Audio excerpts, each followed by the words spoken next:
बिस्मिल्लाहिर्रहमानिर्रहीम। अस्सलाम वालेकुम। एक्सरसाइज 8.1 क्वेश्चन नंबर जो है 2 का पार्ट नंबर हम 10 करेंगे। ठीक है, इसमें हमें क्या बताया हुआ है, x इक्वल टू 1/2 या 1/2 इक्वल टू x। ठीक है, तो इसमें हम लोगों ने ये ग्राफ ड्रॉ करना है। तो हम क्या करते हैं, देखें, x इक्वल टू 1/2, इसको इस तरह से भी लिखा जा सकता है। अब हाफ जो है वो किसके बराबर होता है, हम लोगों को पता है 1/2 को हम क्या कहते हैं, 0.5 भी कह सकते हैं। ठीक है, तो अब हम 0.5 के अकॉर्डिंग जो है वो ग्राफ बनाएंगे। 0.5 x की वैल्यू हमारे पास क्या है, हर जगह पर 0.5 हम लोग कर लेते हैं। ठीक है, और इसी तरह से हम लोगों की जो y की वैल्यू होगी वो ओरिजिन पर 0 और 1 2 सोन चलता जाएगा, और -1 -2 एंड सोन। ठीक है, ओरिजिन से जो है वो एक तरफ पॉजिटिव और एक तरफ नेगेटिव। तो अब हम इसको ग्राफ पे x की वैल्यू फाइंड आउट करते हैं। ये हम लोगों के पास है ग्राफ, x पॉजिटिव और x नेगेटिव। ऊपर हमारे पास सारी y पॉजिटिव की वैल्यूज़ होती हैं और नीचे जो है वो y नेगेटिव की वैल्यूज़ जा रही हैं। ठीक है, और ये हमारा ओरिजिन पॉइंट होता है। अब देखें, x को मैंने आपको बताया था कि हम लोग x को 0.5 भी लिख सकते हैं। मैंने अब इस ग्राफ को 4 ब्लॉक्स छोड़ के जो है वो पॉइंट लिए हैं। ठीक है, इसी तरह से आप लोग भी लेंगे। तो अब देखें, ये 1 है, 1 का हाफ हम लोग क्या लेंगे, हमारा क्या था x 0.5। तो 2 ब्लॉक्स को के बाद हमारा जो है ये 1 का हाफ हो जाएगा। ठीक है, 2 ब्लॉक्स के बाद हम लोगों का क्या हो जाएगा, 1 का हाफ हो जाएगा। इसी तरह से y की वैल्यूज़ देखें, +1 +2, और नीचे को क्या आ रहा था, -1 -2 आ रहा था, हम अगर ये टेबल पर देखें तो। ठीक है, तो अब हम क्या करते हैं, अपने स्केल को यहाँ पर रखकर लाइन ड्रॉ कर लेते हैं। तो ये हम लोगों का क्या आ गया, x इक्वल टू 1/2। ये हम लोगों का क्वेश्चन जो है वो कंप्लीट हो गया। ठीक है, पार्ट नंबर 10 स्टार्ट करते हैं। पार्ट नंबर 10 की वैल्यू है 3y इक्वल टू 5x। ठीक है, तो मैंने ये लिख लिया है जो स्टेटमेंट मैंने पिछले पार्ट्स में लिखी थी, टेबल फॉर द पॉइंट्स, जो हम टेबल बनाते हैं। ठीक है, of the equation is as under.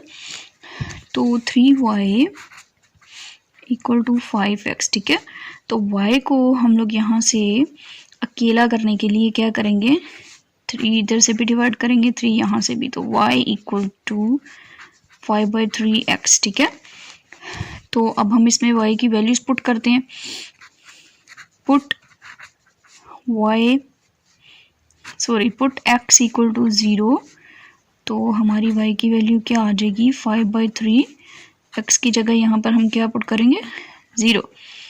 तो 0 किसी भी डिजिट से मल्टीप्लाई होगा तो क्या आ जाता है, 0 ही आ जाएगा। ठीक है, अब हम करते हैं, अगर हम x इक्वल टू को अब हम 1 या 2 नहीं करते। ठीक है, हम ऐसा डिजिट लेते हैं कि यहाँ पे हमारे पास देखें बाय में 3 है, तो हमारे पास 3 कटिंग हो जाए और हमारे पास सिंपल वैल्यू आ जाए, क्योंकि ग्राफ में हम लोगों को फिर पॉइंट में अगर आंसर आएगा तो वो हम फिर उसका ग्राफ इजीली नहीं बना सकते हैं। ठीक है, तो हम x को पुट कर लेते हैं, 3 अगर पुट करते हैं तो देखें 3 हमारा कैंसिल हो जाएगा।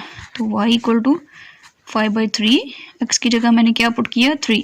तो देखें 3 1 ज़र 3, 3 1 ज़र 3, तो 5 हमारा एज इट इज़ आ गया, 5 1 ज़र 5। अब अगर हम पुट करते हैं x इक्वल टू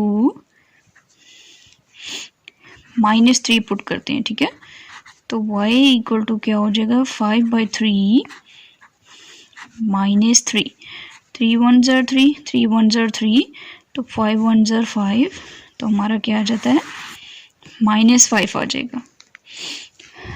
तो इस तरह से हम लोग जो हैं वो अब अपना टेबल बना लेते हैं। टेबल को बनाने के लिए यहाँ पर देखें, हमने x को जब हमने 0 रखा तो हमारा y पर भी क्या आंसर आया, 0। ठीक है, फिर हमने जब x को 3 पॉजिटिव रखा तो y पे हमारा आंसर क्या आया, 5 पॉजिटिव। और जब हमने x को -3 वैल्यू पुट की तो y का आंसर हमारा -5 आया। ठीक है, तो इसी तरह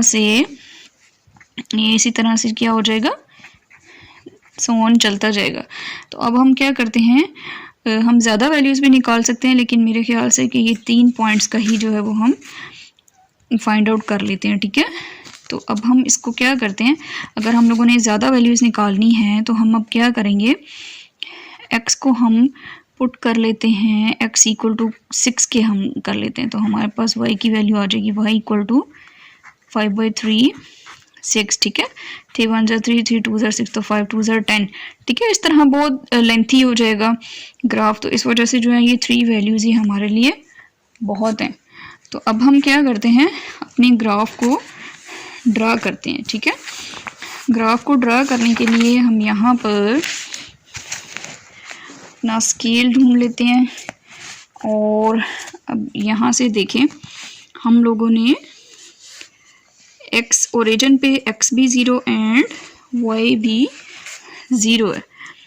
तो अब हम अपने ग्राफ को ड्रा करते हैं, तो उसमें देखें ओरिजिन पे हमारा 0 पॉइंट है। ठीक है, तो 0 पे x की भी वैल्यू 0 और y की वैल्यू भी हमारी 0 है, ये हो गया। सेकंड नंबर पे हम देखते हैं x 3 पॉजिटिव है और उस तरह y भी 5 पॉजिटिव आ गया।